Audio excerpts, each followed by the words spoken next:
Hello everyone, I'm the Whisky Enthusiast. Welcome back to my channel. Today we have another Ardbeg.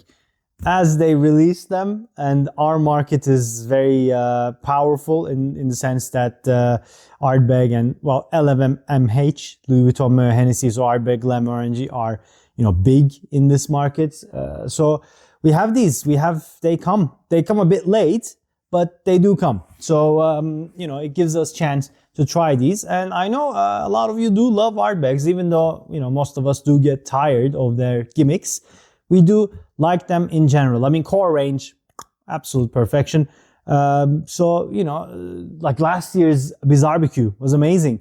And they do drop some gems. You can't just write them off, but they are very, very gimmicky, that's for sure. As you can see from the box, we have another one. I'm sure you've seen it before. I'm sure there are reviews out there, but as they come, I like to say my piece on them as well. This is Ardbeg Spectacular. Yes, let's have a see. This is a nice box, as always. They are good like that. I'll give them that. It's a nice box. I like it. And I'll just read this one. A phenolic phenomenon. Introducing Ardbeg Spectacular, a distillery first. A rare elixir matured in the finest port wine cask, we don't know ruby or tawny, and classic ex-bourbon. This whiskey binds together smoky peat with devilish sweet. Brave a sip and experience the flabbergasting flavors in this inimitable Ardbeg. And, it's a whole spiel there if you want to read it. Yeah. Okay. So, yeah, we don't know if it's ruby or tawny. When it comes to port, I kind of like it a bit more. I like the tawny ports more. Ruby feels a bit too sweet for me, but I like port in general. And, wine casks and peaty whiskey go really well together. Really well together. So let's see. And this is the bottle. Spectacular. It's the same phenolic something, and highly sought after port wine cask. It doesn't say anything here as well, but as with Ardbegs, it's non-chill filtered and natural color. And so at least it's not at least, but it's not a finishing. It's a vatting, it's a maturation, and it was released for Ardbeg Day, June 1st in 2024. So, recent in that sense. So let's have a look. Let's have a look what it says. Drinking from my Ardbeg glass. Okay. On the nose, Ardbeg Spectacular. So you can see both of them. I'll put it like that.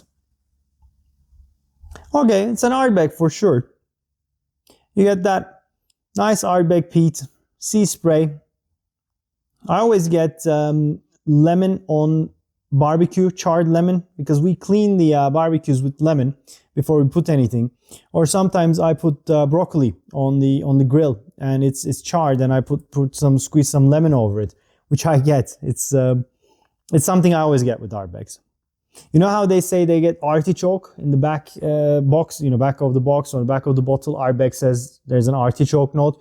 I don't know, maybe they mean char artichoke, but I get that in charred broccoli. So basically, probably charred veggies with some lemon zest. So that's there.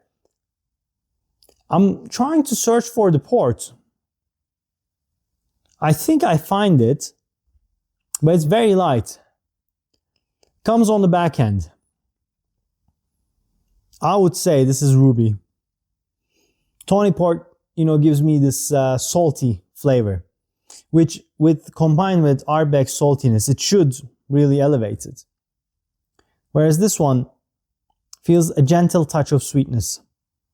Cotton candy, bubble gum, that kind of a bit synthetic sweetness in the back palate, back end. Forefront is zesty, vibrant, smoky, ashen Ardbeg. Back, just when you open the curtain, you get the sweetness there. But it's very light. Very light cotton candy kind of thing. Okay, on the palate. Okay, the palate is Ardbeg again. Ashen, white pepper, zesty, peaty, ginger, spice. And just like on the nose, the sweetness comes on the back palate and more towards the finish.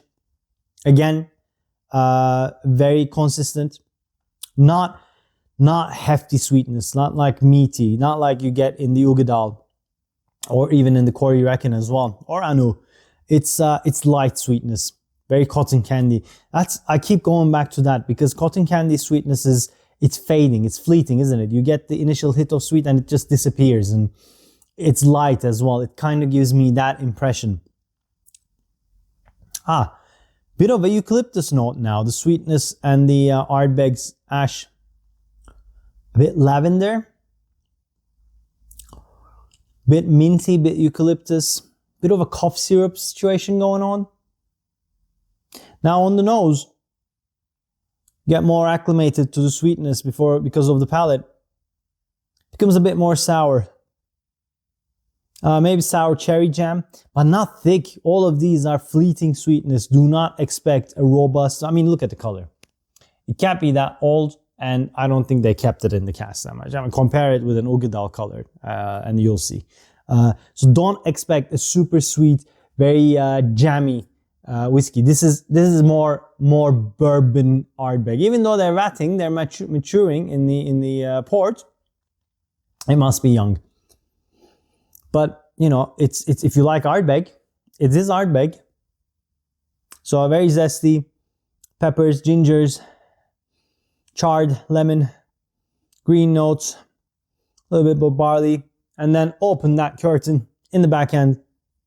You get very, very light, almost of a whisper of a sweetness. Very light sweetness. Quite creamy. It's a nice nose.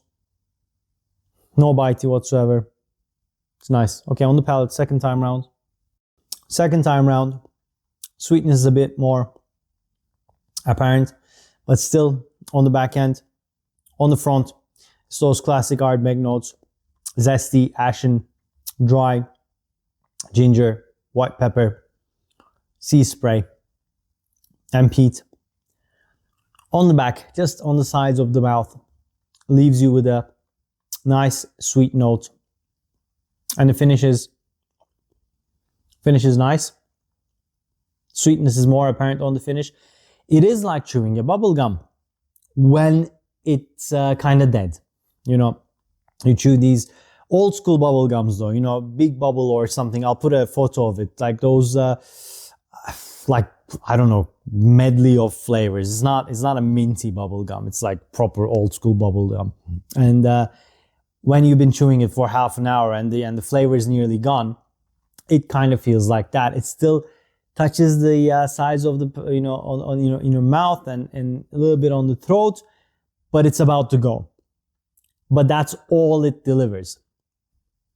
It's more ashen and peppery and gingery on the finish. So, is it a sweet whiskey? No. Is it bad whiskey? No, it's not. It's quite nice. It's quite nice.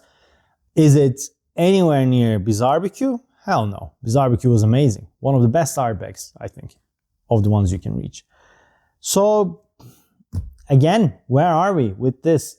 I would recommend this. 2 Glencairns. It's not super expensive, but it's not doing anything crazy. It's not doing anything spectacular. You know, it might be a first for Ardbeg. So if you're interested in what Ardbeg in a port cask does, try it. But I don't think it's, I think they should have kept it longer or kept a more active port cask. You're not getting it that much. Maybe they should have used Tawny port and kept it a bit longer there. Maybe they should have used the port and SDR to give them more port.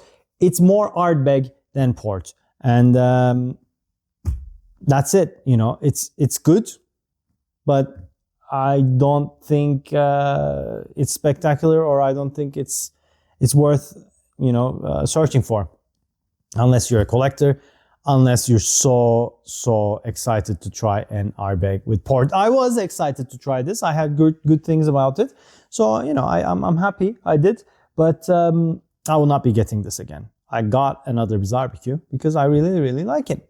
Right. That's it from me, guys. Please let me know what you think. If you tried it, please let me know your thoughts on this. And yeah, please let's connect on this. And if you like this video, hit that like button. If you haven't already, please subscribe to my channel. It does mean a lot. And if you like to buy me a dram, you can also join my channel. Otherwise, all comments and watches are much appreciated. And I shall see you on the next one. Cheers.